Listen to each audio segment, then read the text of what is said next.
एक सांप और ब्राह्मण की कहानी। आइए सुनते हैं। सुनने से पहले चैनल को सब्सक्राइब और वीडियो को लाइक जरूर करें। अब आइए सुनते हैं। एक समय की बात है, लालपुर नाम के एक गांव में सुखदेव नाम का एक दरिद्र ब्राह्मण अपनी पत्नी और अपने एक बेटे के साथ रहता था। बहुत गरीबी में वो जैसे तैसे अपना जीवन यापन कर रहा था। सुखदेव भगवान शिव को बहुत मानता था, मन ही मन हमेशा उनका नाम जपता रहता था। तो वही ब्राह्मण की पत्नी बहुत ही ज़्यादा धूर्त और लालची थी। वो हमेशा किसी न किसी बात को लेकर पति से झगड़ती रहती। ब्राह्मण की पत्नी ब्राह्मण से कहा कि इस गांव में तो हमें कोई भिक्षा नहीं देता, आप दूसरे गांव में जाकर भिक्षा ही क्यों नहीं मांगते?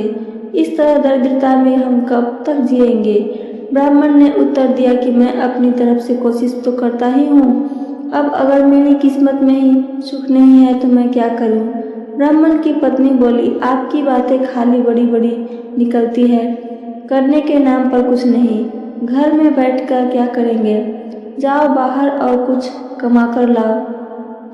रोज रोज ब्राह्मणी के झगड़े और तानों से तंग आकर एक दिन वो अपने पोथी पतरा उठाकर घर से दूसरे गांव चला गया।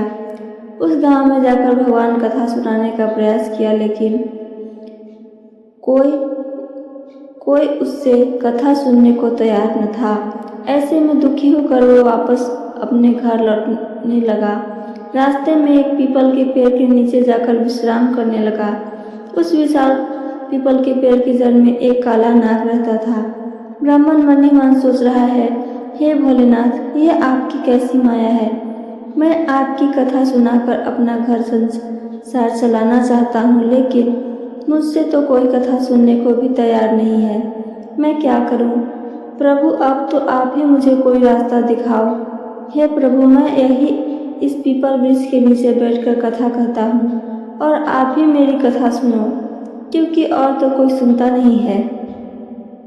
ये सोचकर ब्राह्मण वहीं अपना पोथी पतरा निकालकर वह विधि पूर्वक कथा कहना प्रारंभ करता है।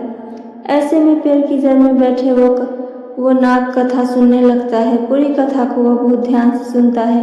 जब कथा समाप्त होती है तो बाहर आकर ब्राह्मण को एक सोने का सिक्का दक्षिणा में देता है और कहता है, नाग ब्राह्मण से कहता है कि तुम रोज यहाँ आकर कथा कहा करो, तुम्हें और कहीं जाने की जरूरत नहीं है। मैं तुम्हें रोज एक सोने का सिक्का दक्षिणा में दूंगा, लेकिन ये बात तुम किसी और से मत कहना। ब्राह्मण उसकी बात मान लेता है। नाग के जाने के बाद वो ब्राह्मण शिव को धन्यवाद देते हुए कहता है कि प्रभु, आपने तो मेरी जिंदगी ही बदल दी। मैंने आपसे थोड़ा मांगा, आपने तो मेरी झोली भर दी। आपकी महिमा अपरंपार है प्रभु। अब वो ब्राह्मण रोज सुबह सवेरे वहां नहा धोकर आ जाता और उस नाग देवता को कथा सुनाता और रोज वो एक सोने के सिक्के लेकर घर जाता था। बहुत जल्द ही वो दरिद्र से अमीर बन गया। अब उसके पास किसी चीज की कोई कमी नहीं थी। पूरे गांव के लोग उसकी प्रगति को देखकर आश्चर्यचकित थे। लोगों के मन में तरह तरह के सवाल पैदा हो रहे थे। बहुत लोगों के दिमाग में तो ये भी चल रहा था कि जरूर ही ब्राह्मण कोई गलत काम कर रहा है, जिसकी वजह से वो इतनी जल्दी इतना धनवान हो गया। अब लोग ब्राह्मण की पत्नी से सवाल करने लगे। पड़ोसन ने पूछा कि तुम्हारे पति के पास इतना धन कहाँ से आया है?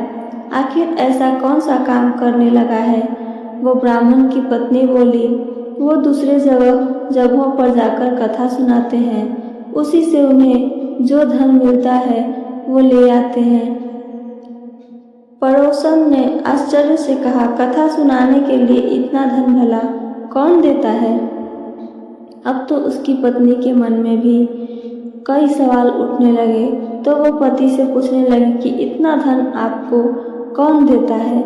लेकिन ब्राह्मण से तो नाग देवता ने किसी को कुछ बताने के लिए मना किया था, इसलिए वो कुछ नहीं बताता। लेकिन उसकी पत्नी तो उसके पीछे ही पड़ गई।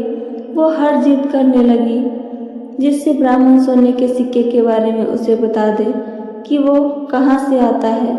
ऐसे में एक दिन ब्राह्मण विवश हो गया और उसने धीरे से पत्नी को नाग के बारे में सब कुछ बता दिया। अब तो उसकी पत्नी मन में काफ़ी ज़्यादा लालच आ गया।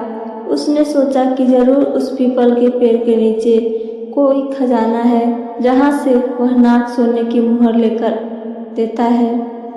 अगर उस नाग को मार दिया जाए तो पूरा खजाना मिल सकता है।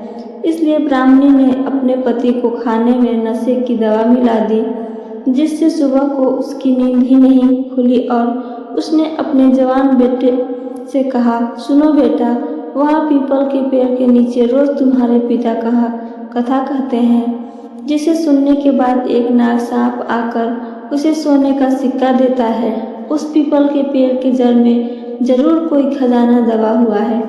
तुम आज वहाँ जाकर कथा कहो और जब कथा समाप्त होने पर वो सब तुम्हें सिक्का देने आए तो उसे मारकर उस पेड़ के नीचे पूरा खजाना निकाल लेना। बेटे को भी लालच आ गया और वो पोथी पत्रा लेकर उस पीपल के पेड़ के नीचे जा पहुंचा और जाकर कथा कही। जब नाग देवता सिक्का लेकर उसे देने आए, उसने नाग पर फावड़े से प्रहार कर दिया, जिससे नाग का पूंछ कट गया और वो किसी तरह बचकर वहां से निकल गया। जैसे ही ब्राह्मण के बेटे ने पेड़ के नीचे खोदना शुरू किया तो नाग ने पीछे से उस ब्राह्मण के बेटे को डस लिया, जिससे उसकी मृत्यु हो गई। इधर जब ब्राह्मण का नशा टूटा तो उसने देखा कि उसका पोथी पत्रा वहाँ नहीं है। उसे समझ में आ गया कुछ तो गलत हुआ है। वो जल्दी से पीपल के पेड़ के पास गया तो अपने बेटे को मृत देखकर दुखी हो गया। अब उसे सारी बात समझ में आ गई। उसने बेटे के मृत शरीर को अंतिम संस्कार किया। उसके बाद उसने अपनी पत्नी से कहा, मुझसे बहुत बड़ी भूल हो गई कि मैंने नाग देवता के मना करने के बावजूद तुमसे ये बात बताई। आज तुम्हारे लालच की वजह से हमारे पुत्र को हमने खो दिया, लेकिन उसकी पत्नी को उसकी बात का कोई असर नहीं हुआ। दूसरे दिन उसकी पत्नी ने उससे कहा कि आप जाकर उस नाग देवता को कथा सुनाइए, कम से कम घर का खर्च तो चलता रहे। पत्नी की बात से विवश होकर वो अपना पोथी पत्रा लेकर फिर उस पीपल के पेड़ के नीचे गया और कथा कही। कथा समाप्त होने पर वो नाग बाहर आया और उसने ब्राह्मण से कहा, नाग ब्राह्मण से क्रोधपूर्वक कहा, तुम यहाँ से चले जाओ। ब्राह्मण, तुम पुत्र के मृत्यु से दुखी हो तो मैं अपने पूंछ को खोने से दुखी हूँ। मैंने तुम्हें पहले ही मना किया था कि ये बात तुम किसी को मत बताना, लेकिन तुमने मेरे साथ विश्वासघात किया है। मैं तुम्हें श्राप देता हूँ कि जो संपत्ति तुमने मेरे द्वारा अर्जित की वो सारी नष्ट हो जाएगी। नाग के श्राप से कुछ दिनों में ब्राह्मण फिर से दरिद्र हो गया। उसने अपनी पत्नी से कहा, आज हम तुम्हारी लालच की वजह से हम फिर से दरिद्र हो गए हैं। अब उसकी पत्नी को भी अपने किए पर काफ़ी पश्चाताप हुआ, लेकिन होने को कौन टाल सकता है और बीता हुआ समय वापस नहीं आता। दोस्तों, इस कहानी से हमें यही सीख मिलती है कि इंसान को कभी भी ज़्यादा लालच नहीं करना चाहिए, क्योंकि ज़्यादा लालच इंसान के लिए घातक साबित हो सकता है।